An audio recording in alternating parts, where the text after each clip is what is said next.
One day, in early 2006, I was in Tesco and I picked up a copy of the Timur Bekmambetov film Night Watch, and whilst I was perusing the outsides and insides of the packaging, I stumbled across something I didn't expect to see. A little leaflet for something called Broken Saints. This is that leaflet.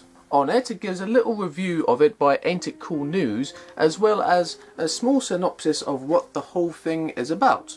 This is what it says. Broken Saints tells the epic story of four strangers who each receive a series of chilling apocalyptic visions, simultaneously drawn to a dark city in the West. Their fates, and that of the world, are somehow tied to a global satellite network, a massive conspiracy, and a mysterious orphan girl with a terrifying secret. A unique genre-defying film that any fan of anime will need to own. Watch the first 3 episodes exclusively in the Night Watch DVD special features. And with that, colour 12-year-old me extremely intrigued. In actual fact, the DVD doesn't really have 3 episodes, it actually has a trailer for the thing, and then 2 episodes, and they're not even from the very beginning, they're chapters 3 and 4, also known as Verses and Epiphany. So, this is how I began my Broken Saints experience. Out of order, a couple of episodes in, and having no idea what exactly the hell was going on, to be sure. And with those 2 episodes, I was inexorably drawn into the Broken Saints spell. And so, seeing as July was quite a ways off, I checked out the series as it was in its original form online at brokensaints.com, and thus I went on my crappy little compact computer, which at this point I don't believe had half of its screen all fuzzy and unwatchable and stuff, but I went on brokensaints.com and I saw that all the series, all of the original stuff in its Flash original form was there for free to watch. And I was like, wow, well this is cool. Although, what I didn't know but soon swiftly discovered is that the original series didn't have the voices of the characters that I was hearing in the 2 episodes that were on the Night Watch DVD. So I at first thought that there was some technical glitch going on, and I was like, what's going on here? But soon enough my brain cottoned on to the fact that this is how the series originally was. Then I settled into the groove of the whole thing, so to speak. For the next following number of weeks, however many it was, I would sit down at my computer, I would find the time to watch a chapter or 2 of Broken Saints, depending on homework and stuff.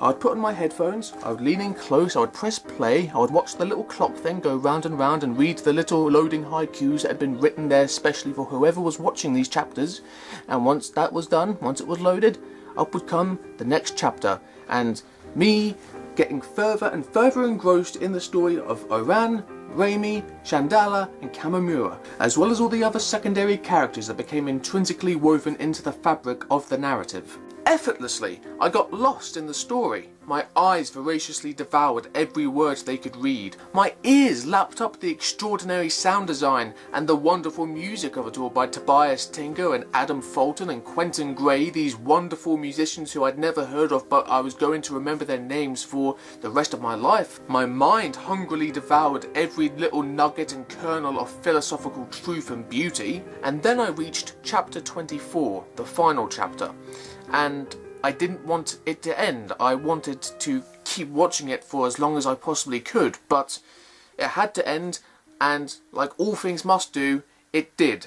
And I was just blown away. And here's the thing, it didn't take very long at all for me to realise that this, what I just viewed, all the time that I'd spent consuming all of these hours of wonderful storytelling, magicianizing, that's not a fucking word. What's a word that's good to describe this? Alchemy! Bingo!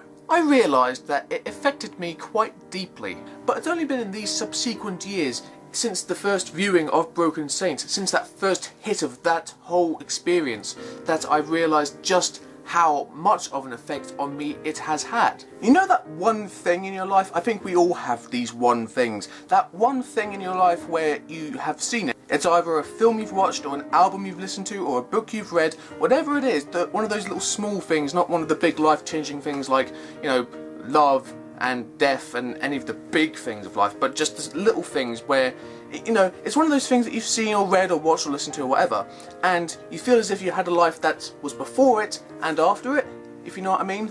Well, in my case, Broken Saints is that thing. It feels like there's my life before Broken Saints and my life after it. It's because of Broken Saints that I eventually joined the ethics and philosophy class in my secondary school, my second secondary school, and I did actually attempt to persuade our ethics and philosophy teacher to show Broken Saints, because I got the DVD of it, and I thought ethics and philosophy and this were a perfect fit because of all the things that are in the story, and I thought that it would be something that could be broken up into many, many lessons and in little gaps in time and stuff, although that never did happen. I wanted desperately for it to happen and for other people to experience it in the class, but it was never going to happen and it was foolish of me to try. But, you know, I thought it was a noble cause. It's because of Broken Saints that I learned about such things as The Prisoner and Twin Peaks and all of these pop culture things that I had entirely missed out on, had never learned about, and started to appreciate because of the appreciation for those pop culture things that is inherent throughout the entire series of Broken Saints. Without Broken Saints, I might never have listened to Radiohead or Godspeed You Black Emperor. Without Broken Saints, I might never have started reading him, or I might never have bought this, or I might never have even bought this. Without Broken Saints, I might never have gotten to hear the voice of Goku in the dubbed version of Dragon Ball Z, or the voice of Scott Summers / Cyclops in the X-Men cartoon I used to watch, ever say the words motherfucker and talk about sandpaper condoms in the DVD version of Broken Saints. Without Broken Saints, you would never have had the motion comics that came with I Am Legend, or Hellboy 2, or Watchmen, even though this doesn't really work because the music is awful and the narration is all by one person. Yes, even the women are done by one male voice, and that is just... the less said the better. Without Broken Saints, I would not have had a broad enough outlook to be able to look at the concepts of religion and spirituality and all of those things in a wider context outside of the Mormon faith in which I was raised, and to see that spirituality doesn't have to be something that is just confined to any one religion, but can just be a fundamental thing, an all-encompassing thing that doesn't have to be labelled with labels and names. It can just be the overarching theme of love and kindness and all those other good things which these kinds of spiritual type stuff should be fully encompassed by. And it's simple, and Broken Saints, without that I might not have known that that was even possible. And I really cannot stress enough how much Broken Saints changed my outlook on the world, how much it changed my mind itself. I cannot fathom, I cannot imagine in any way what I would be like, who I would be if I had never watched Broken Saints. I don't know who that guy would be. He'd probably have my name, but he wouldn't be the me you see now. I could very easily, well, I say easy, but it's very difficult to do these videos considering my stop-start sentences that I have to edit through. Wax lyrical about the awesomeness of Broken Saints. How the one scene in particular that involves the song for Rafine by John Tavener, how every time I watch that, it always sends goosebumps and pimples throughout the entirety of my body, sends chills up my spine and makes my eyes sting with tears. Every single time without fail. How I've watched the whole series maybe 4 times now, and it's still as good as the last time before. How there were just so many things that I can arse-lick about with the whole series, but if you yourself, watching this, if you're alien to Broken Saints, if you have never heard of it before, I thoroughly recommend that you yourself give it a go. Perhaps you would take issue with its earnestness and unionized emotion. Yes, I did indeed steal that phrase from the back cover of The Fault in Our Stars. It's right around there, yeah. Or perhaps you wouldn't like its surprisingly high proliferation of dick talk, although, to be fair, that kind of counterbalances the earnestness and unionized emotion that I've talked about before, and also the setting of it, and you can watch for yourself and see. And maybe you wouldn't like its very deliberate pace, but as the creators of the series have themselves said at some point, I'm sure, the series is not for you if you're of the ADHD persuasion, even if you don't literally have ADHD, but of just a very impatient type persona of mind.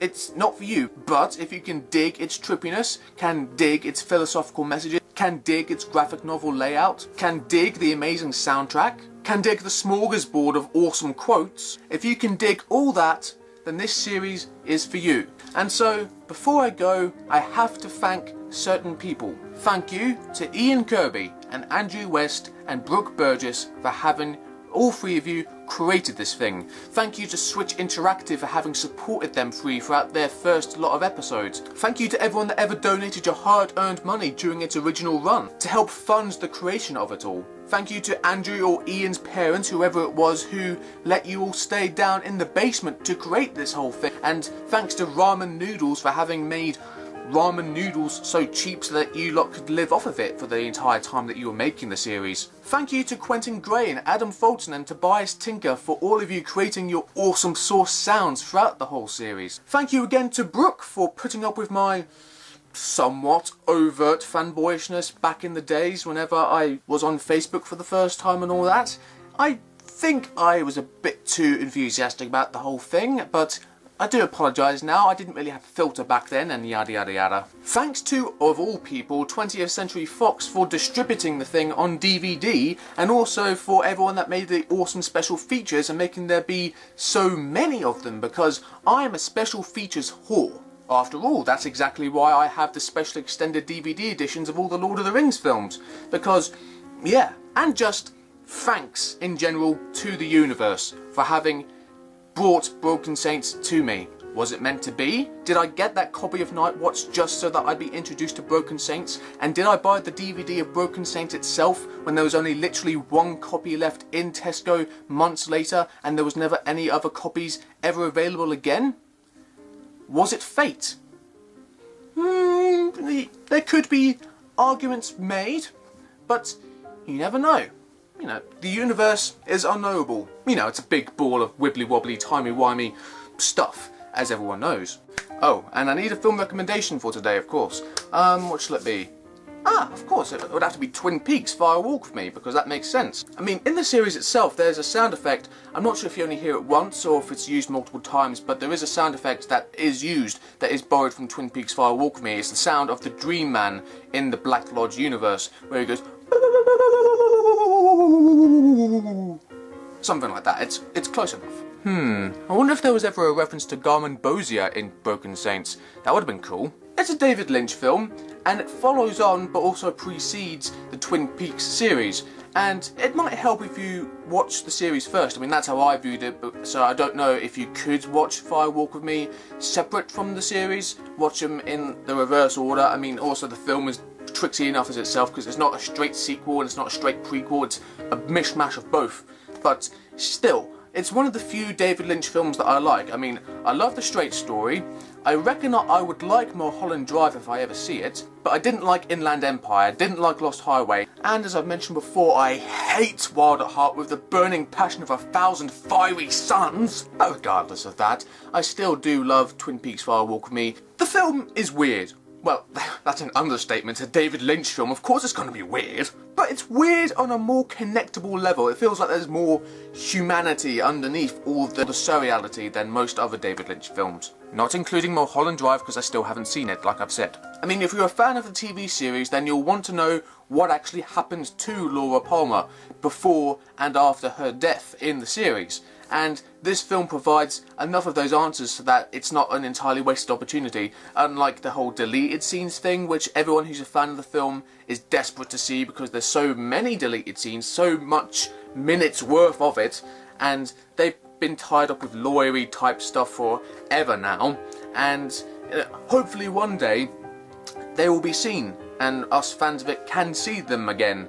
Well, not again, because we've never seen them at all, but we know of their existence enough that we know that we want to see them. Thanks for watching. See you tomorrow. Word is bond.